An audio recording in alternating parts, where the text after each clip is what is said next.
Hello everyone, चलो हिंदी सीखे में आप सबका स्वागत करती मैं विशालाक्षी। पिछले वीडियो में हम लोगों ने समास और समास के भेद पढ़े थे।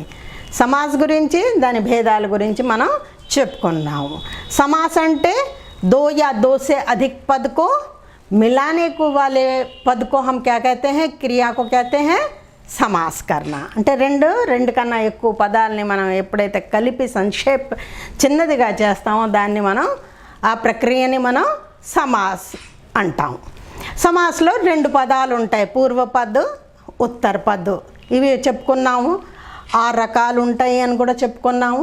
దానిలో ఫస్ట్ వన్ ఇవాళ మనం అవ్యయీ భావ సమాస్ గురించి తెలుసుకుందాం। अव्ययी भाव समास, जैसे नाम से पता चल रहा है अव्ययी भाव यानी अव्यय होना। अव्यय होना मतलब మనం దీని ముందర వీడియోస్లో చెప్పుకున్నాం, संज्ञा सर्वनाम क्रिया विशेषण अभी काल और लिंग वचन कारक के कारण बदलते हैं, దానిలో చేంజెస్ వస్తాయి। क्रिया विशेषण संबंध बोधक, समुच्चय बोधक, विस्मयादि बोधक दानिलो चेंजेस रावु अनि। अव्यय हो जाते हैं, अव्यय हो जाते हैं यानी चेंज नहीं होते हैं। तो इसमें भी अव्ययी भाव समासलो కూడా ఏ రెండు పదాలు కలిసిన తర్వాత అది क्या हो जाता है, अव्यय हो जाता है। अव्यय हो जाने के कारण इसे हम क्या कहते हैं, अव्ययी भाव समास कहते हैं। तो अव्ययी भाव समासलोने మొదటి పదం जो दो पद होते हैं, पहला पद प्रधान होता है, इम्पोर्टेंट होता है और वो अव्यय होता है। అది अव्यय అది అంటే అర్థం అది लिंग वचन और कारक के कारण उसमें चेंज नहीं होता है। और वो जब दूसरे पद के साथ मिल जाता है, రెండో పదంతో కలిసిన తర్వాత సమస్త పద అయ్యాక అది కూడా చేంజ్ అవ్వదు కాబట్టి దాన్ని అవ్యయీ భావ సమాస్ అంటాము। तो अव्ययी भाव समास क्या है हमें समझ में आ गया। अब हम कुछ उदाहरण देखते हैं, కొన్ని ఎగ్జాంపుల్స్ ద్వారా మనం దీన్ని తెలుసుకుందాం। यथाशक्ति, यथा एक पद है, शक्ति उत्तर पद है, यथा पूर्व पद है। तो ये पूर्व पद इम्पोर्टेंट है, प्रधान है। इसका जब हम विग्रह करेंगे तो क्या होगा, शक्ति के अनुसार, शक्ति के अनुसार, यथा शक्ति, शक्ति के अनुसार।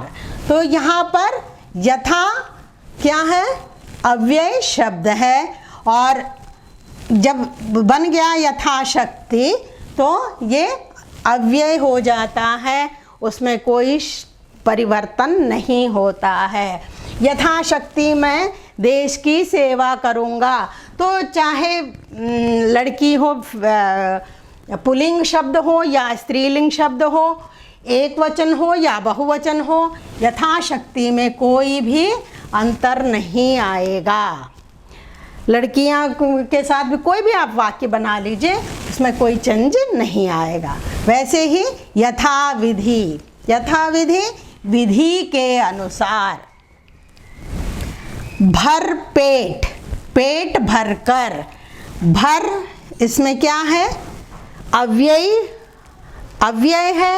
और भर पेट जो बन गया है, जब समस्त पद बन गया है तो वो क्या हो गया है, अव्ययी हो गया है। तो पेट भरकर, उसका अगर हम विग्रह करते हैं, पेट भरकर। बे खटके, बे मीन्स बिना, ये अव्ययी शब्द है, बे खटके, खटके के बिना। निडर, बिना डर के,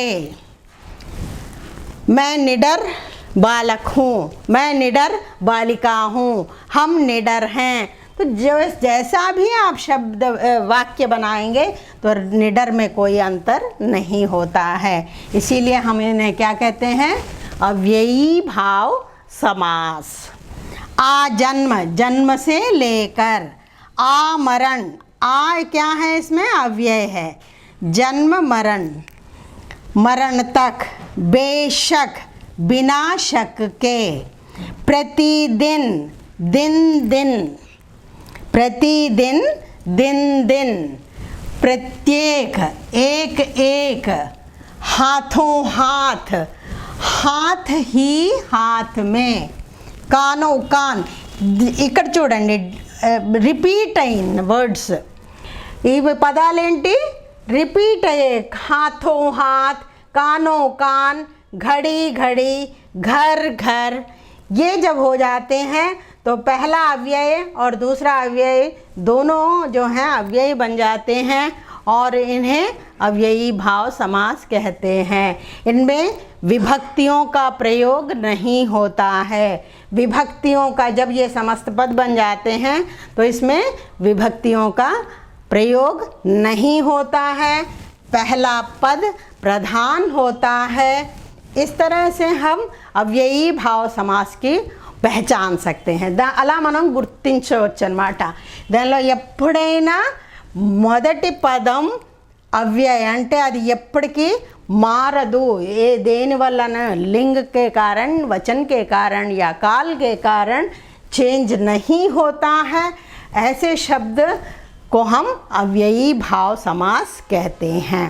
पहचानना बहुत ही ఈజీ है, చాలా ఈజీ, తెలిసిపోతుంది అన్నమాట। ప్రతిదీ మొదటిది మన ఎప్పుడైనా నీ, బే, ఆ, ప్రతి, दिन, यथा, कानों कान, हाथों घर, ఈ వర్డ్స్ మనం उनकी चेंज अवध కాబట్టి उसको हम तुरंत पहचान लेंगे कि वो अव्ययी भाव समास है। आज के लिए बस इतना ही। अगले वीडियो में दूसरे समास के साथ, तत्पुरुष के साथ हम फिर आपको मिलेंगे। तब तक के लिए धन्यवाद।